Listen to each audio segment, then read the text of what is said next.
भारत के शहर इंदौर के एक रेगिस्तानी इलाके बुंदेलखंड के सुनसान मैदान में रेत के बीचों बीच कच्ची ईंटों से बने एक मकान में एक 80 साल का साधु ध्याननाथ अकेला जिंदगी गुजार रहा था। आज भी साधु सो रहा था। रात गहरी थी और सन्नाटा छाया हुआ था कि अचानक दरवाजे पर आवाज हुई। साधु की आंख खुल गई। उसने खुद से कहा, इस वक्त मेरे आशियाने पर कौन हो सकता है? इस वीराने में तो कभी कोई नहीं आया। लेकिन फिर दरवाजा बार बार बजने लगा। साधु अपने बिस्तर से निकला और जैसे ही उसने दरवाजा खोला, सामने का मंजर देखकर हैरान रह गया। वहां दो जवां हसीन लड़कियां अनुषा और कोयशा खड़ी थीं। साधु ने उन्हें देखते ही दिल में एक अनोखा एहसास महसूस किया। वह बस उन्हें घूरता रहा और नजरें हटाना भूल गया। उसने सवाल किया, आप लोग कौन हैं और इस सुनसान जगह पर किस लिए आई हैं? लड़कियों ने जवाब दिया, हम रास्ता खो गई हैं। हम अजमेर जा रही थीं, लेकिन रास्ता भटक गए। हमें अपने कमरे में एक रात ठहरने दो, सुबह होते ही हम निकल जाएंगी। साधु उनको देखकर मग्न सा हो गया था। उसने कहा, आ जाओ अंदर। दोनों लड़कियां घर में दाखिल हुईं। साधु ने उन्हें एक कोना दिखाया और कहा, यहां आराम कर लो। दोनों लड़कियां वहां लेट गईं और आंखें मूंद लीं। रात के पिछले पहर में अनुषा को लगा कि कोई उसके करीब खड़ा है। उसने आहिस्ता से आंखें खोलीं तो देखा कि ध्याननाथ उसे अजीब निगाहों से देख रहा है। अनुषा झटके से उठ बैठी और बोली, क्या बात है? तुम यहां क्यों खड़े हो? साधु ने कहा, कुछ नहीं, तुम्हें ठंड लग रही होगी, इसलिए चादर देने आया था। अनुषा ने चादर ली और नापसंदगी से ओढ़ ली। लेकिन साधु वहीं रुक गया और दोनों को चाहत भरी आंखों से तकने लगा। सुबह हुई। अनुषा और कोयशा शुक्रिया कहकर जाने लगी तो साधु ने कहा, कहां जा रही हो? तुम 9 उम्र लड़कियां हो और अजमेर यहां से बहुत फासले पर है। आज की रात और रुक जाओ, मैं तुम्हारे जाने का बंदोबस्त करवा दूंगा। लड़कियों ने कहा, नहीं, हमें जाना होगा। तब साधु करीब आया और अनुषा का हाथ पकड़ते हुए बोला, एक रात और रुक जाओ। अनुषा ने गुस्से में हाथ खींचकर कहा, मतलब? साधु ने दोहरा कर कहा, मैं तुम्हारे जाने का इंतजाम कर दूंगा। उसकी नजरें अब भी अजीब थीं, जैसे उसके दिल में कोई चाल छुपी हो। लड़कियां उसकी बातों में आ गईं और एक रात और रुकने पर राजी हो गईं। सारा दिन साधु उनसे नरमी से बातें करता रहा और उन्हें वैसे ही देखता रहा जैसे वह उनके करीब होना चाहता हो। रात ढली। लड़कियां अपने बिस्तर पर जा लेटे। साधु भी अपने बिस्तर पर लेट गया। रात के पिछले पहर जब सुकूत फैला हुआ था, साधु आहिस्ता से उठा और दबे कदमों से लड़कियों की तरफ बढ़ा। वह देर तक उन पर नजरें जमाए रहा। फिर वह कोयशा के पास जा बैठा, जो निहायत हसीन थी। उसने धीरे से उसके माथे पर हाथ रखना शुरू किया। अचानक कोयशा जागी और घबराकर उठ बैठी। क्या हुआ? तुम यहां क्यों आए हो? उसने गुस्से में कहा। साधु उसकी आंखों में घूरने लगा, जैसे किसी ख्वाब में डूबा हो, और बोला, मैं तकिया रखने आया था। तुम बिना सिरहाने लेटी हो, गर्दन दुखने लगेगी। कोयशा ने तकिया लिया, नाराजगी से रुख फेर लिया और कहा, चले जाओ यहां से।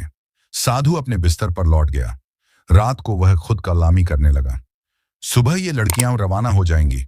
आज मेरा आखिरी मौका था, मगर वह भी निकल गया।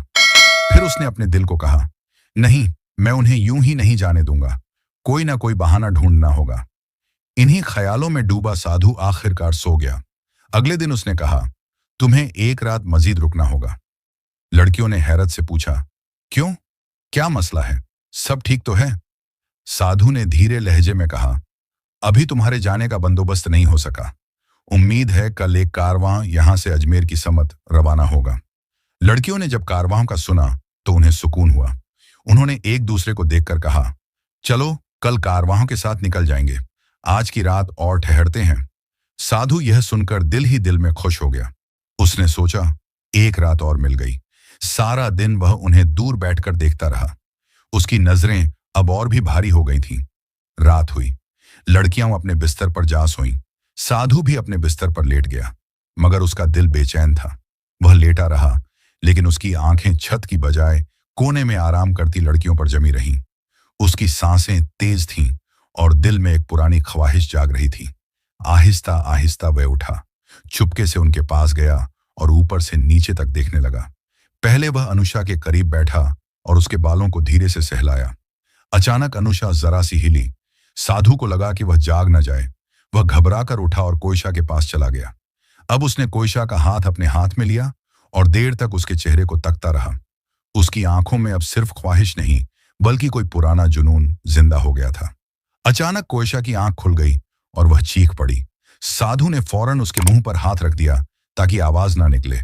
फिर वह घबराकर अपने बिस्तर पर वापस जा लेटा और ऐसे होने लगा जैसे कुछ हुआ ही ना हो। कोयशा सारी रात सोचती रही, ये साधु मेरे करीब क्यों आया? ये क्या करना चाहता था? उसके इरादे सीधे नहीं लगते। वह डर के मारे सहमी रही और सोचते सोचते आखिर नींद में डूब गई। सुबह हुई। अनुषा और कोयशा उठी और ध्याननाथ के पास आईं। उन्होंने कहा, कारवां आ गया है, अब हमें जाने दो। साधु कुछ देर उन्हें देखता रहा, फिर बोला, कारवां तो अभी तक नहीं पहुंचा।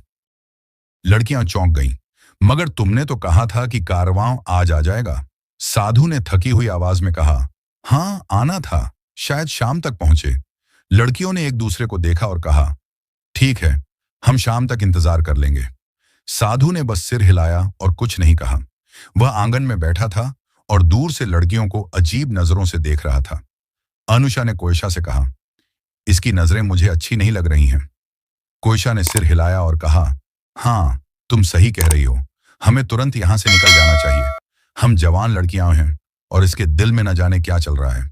अनुषा बोली, हाँ यह रात को मेरे पास आया था और मुझे छूने की कोशिश कर रहा था। कोयशा ने कहा, यही हरकत इसने मेरे साथ भी की। आज हमें किसी हालत में रात नहीं बितानी। शाम को कारवां आए या ना आए, हमें जाना होगा। साधु अब भी दूर से उन पर नजर रखे हुए था, जैसे कोई शिकारी अपने शिकार को देखता है। शाम हुई। इससे पहले कि लड़कियां उसके पास आती, साधु खुद उनके करीब आ गया। उसने कहा, लगता है कारवां अब सुबह तक आएगा। उनके पास सामान बहुत होता है, इसलिए धीरे धीरे चलते हैं। आज की रात और ठहरो। लड़कियां अब झंझला गईं। अनुषा ने तेजी से कहा, हम और नहीं रुकेंगी, चाहे कारवां आए या ना आए, हम अभी निकल रही हैं, हमें मत रोको। साधु और करीब आया और बोला, थोड़ी देर में रात हो जाएगी।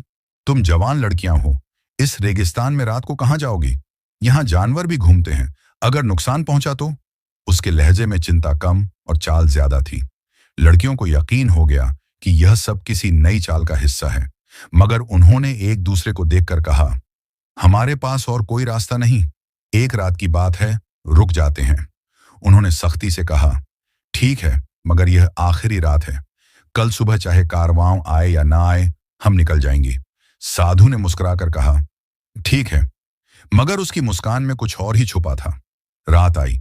लड़कियां जो अब साधु की हर हरकत पर नजर रख रही थीं, कोने में लेटी रहीं, मगर उनकी आंखें खुली थीं।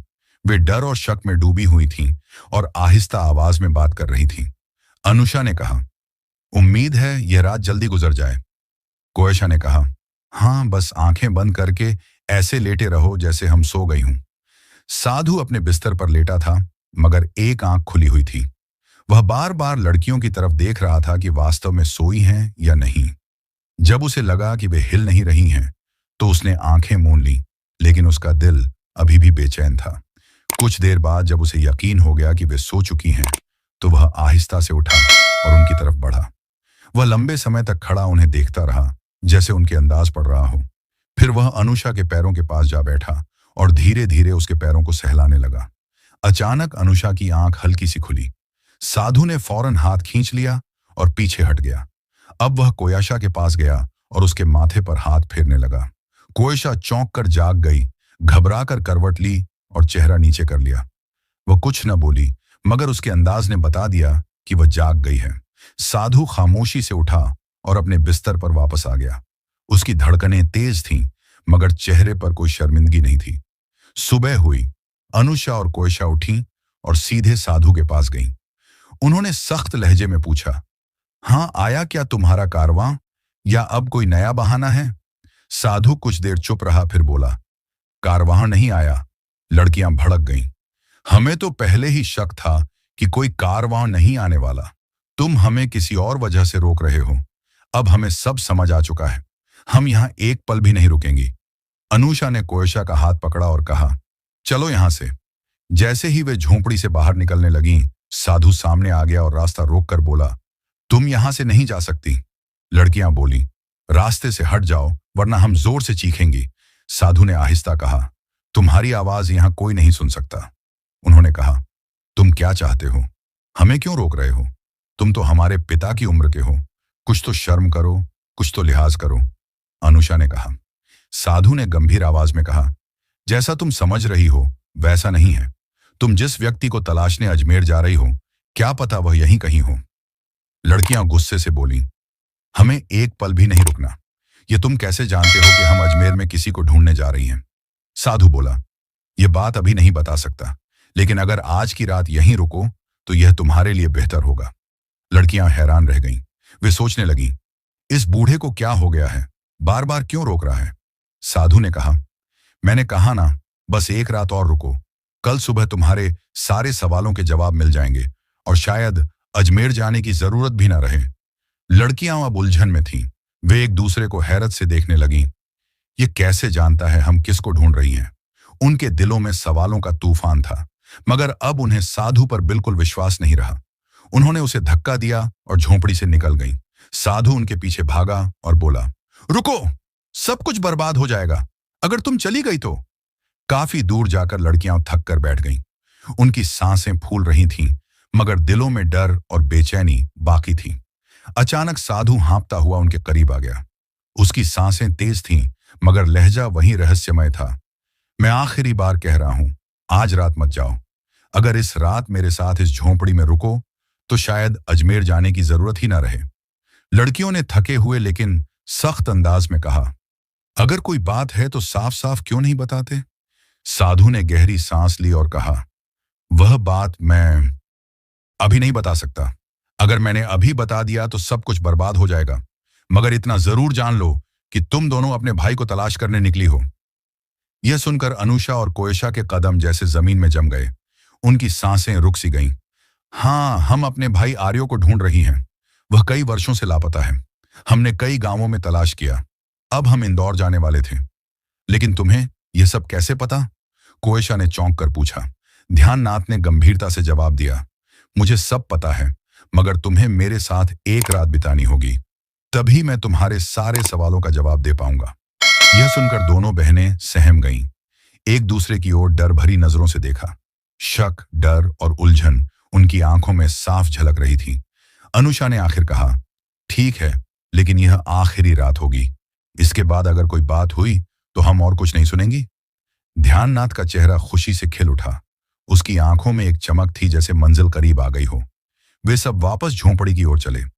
बहनें आगे आगे चल रही थीं और ध्याननाथ पीछे। उसके कदमों में अब घबराहट नहीं थी बल्कि ठहराव था, मगर नजरों में वही पुरानी बेचैनी मौजूद थी। रात ढल गई। अनुषा और कोयशा जागती रहीं। आंखें खुली थीं, आपस में धीमी आवाज में बात कर रही थीं और हर हल्की सी आहट पर चौंक जाती थीं। ध्याननाथ अपने बिस्तर पर लेटा उन्हें देख रहा था। आखिर रात के आखिरी पहर वह आहिस्ता से उठा। पहले अनुषा के करीब गया। उसका हाथ पकड़ना चाहा, मगर उसने झटके से हाथ छुड़ा लिया और मुंह मोड़ लिया। फिर वह कोयशा के पास गया, उसके चेहरे को देर तक देखता रहा और माथे पर हल्की सी चुंबन दी। कोयशा हड़बड़ाकर उठ बैठी और गुस्से से रुख मोड़ लिया। ध्याननाथ खामोशी से वापस अपने बिस्तर पर आ गया। सुबह हुई। सूरज की पहली किरण मिट्टी की दीवारों से छन कर अंदर आई। दोनों बहनों के चेहरों पर नींद नहीं, बल्कि बेचैनी और डर के आथार थे। उन्होंने फैसला किया कि अब और एक पल भी यहां नहीं रुकना। जैसे ही बाहर निकलने लगीं, उन्होंने कोने में बैठे एक युवक को देखा। वह सफेद कपड़े में रोशन चेहरा लिए, मगर रुख दूसरी ओर किए बैठा था। वे हैरान होकर उसके पास गईं और पूछा, तुम कौन हो? जब उसने आहिस्तगी से अपना चेहरा उनकी ओर मोड़ा तो दोनों चीख उठीं, यह तो हमारा भाई आर्यो है। वे दौड़कर उससे लिपट गईं। आंखों से आंसू बह निकले। कोयशा ने रोते हुए कहा, भाई, यह सपना है या हकीकत? आर्यो ने नरमी से जवाब दिया, यह हकीकत है, मैं वापस आ गया हूं। अनुषा ने जल्दी से पूछा, भाई, तुम कहां थे और इस ध्याननाथ के साथ कैसे? क्या तुम उसे जानते हो? आर्यो ने गंभीरता से कहा, पहले देखो वह कहां है। बहनों ने झोंपड़ी में हर जगह ढूंढा, मगर ध्याननाथ कहीं नहीं मिला। वापस आकर उन्होंने कहा, वह तो गायब है। आर्यो ने गहरी सांस ली और कहा, अब मैं तुम्हें असली कहानी सुनाता हूं। फिर उसने बताया, एक दिन मैं गांव की गली में खड़ा था। एक बुजुर्ग वहां से गुजर रहे थे। मैंने उनसे मजाक में कुछ कहा। वे कोई ज्ञान जानते थे। उन्होंने मेरी तरफ देखा, कुछ पढ़ा और मुझ पर फूंक दिया। अचानक मेरी सूरत बदल गई। मैं खुद वहीं बुजुर्ग बन गया। फिर उन्होंने कहा, यह तेरी सजा है, अब तो सारी उम्र इसी हाल में रहेगा। यह सुनकर अनुषा और कोयशा की आंखें ठिठक गईं। उनकी सांसें रुक सी गईं। आर्यो ने आगे कहा, मगर उन्होंने एक उम्मीद भी दी थी। कहा था अगर तेरे अपने जिनसे तू प्यार करता है तुझे तलाश करते हुए इस वीराने तक आ जाई और तेरे साथ समय बिताएं, बिना तेरी असली पहचान जाने, तो यह जादू टूट जाएगा, लेकिन तू खुद अपनी पहचान नहीं बता सकेगा। अनुषा और कोयशा की आंखों से आंसू बहने लगे। अनुषा ने कांपती आवाज में कहा, तो क्या वह ध्याननाथ असल में तुम ही थे? आर्यो ने सिर झुकाकर कहा, हाँ, वह मैं ही था। बहनें रोते हुए उसके गले लग गईं। भाई, हमें माफ कर दो, हम तुम्हें पहचान न सके। आर्यो ने मुस्कुराकर कहा, इसमें तुम्हारा कोई कसूर नहीं, तुम नहीं जान सकती थी, लेकिन तुम्हारा प्यार और खलूस ने यह सज्जा तोड़ दी। इस तरह वर्षों बाद बहनों को उनका भाई वापस मिला। अब उनके बीच न कोई जादू रहा, न कोई फौसला, सिर्फ रिश्ता, भरोसा और एक नई शुरुआत। ये कहानी हमें यह सिखाती है कि रिश्ते चाहे भाई बहन के हों या किसी और के, उनकी बुनियाद भरोसा और सच्चे प्यार पर होती है। समय चाहे कितना भी कठिन क्यों ना हो, अगर दिल साफ और नीयत खालिस हो, तो कोई जादू, कोई मुसीबत और कोई परीक्षा इस रिश्ते को तोड़ नहीं सकती। सच्चाई और भरोसा हमेशा अंधेरों को रोशनी में बदल देते हैं। अगर आपको यह कहानी पसंद आई हो तो वीडियो को लाइक करें, अपने दोस्तों के साथ शेयर करें और ऐसी कहानियां सुनने के लिए हमारे चैनल को सब्सक्राइब जरूर करें।